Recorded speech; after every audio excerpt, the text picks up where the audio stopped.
Од денеска започна 14-тото издание на Сајмот на книгата, кој библиотеката Искра го организира секоја година по повод месецот на книгата. Оваа недела во просториите на библиотеката ќе се продаваат книги од секаков вид за сите генерации, почнувајќи од најмладите па до повозрастните.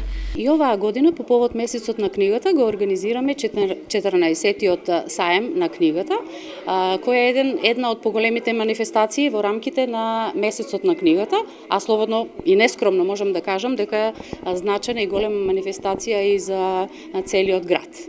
Оваа година имаме 15 издавачи од нашата држава. Сите се познати, реномирани издавачки куќи и добро познати на нашите сограѓани. Саемот го прогласи за отворен градоначалникот на општина Кочање Николчо Илиев, кој секоја година дава поддршка за негова реализација.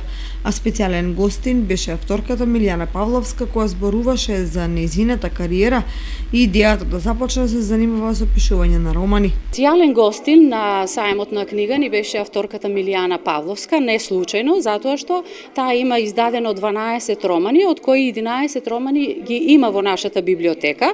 И велам не случајно затоа што за 2019 година е најчитана домашна авторка. Просто среќа е да се најде некоја од незините книги слободна на полица. Саемот ќе биде отворен до сабота, до тогаш сите љубители на книгата ќе можат да го посетат и да ја збогатат својата домашна библиотека со омиленото дело.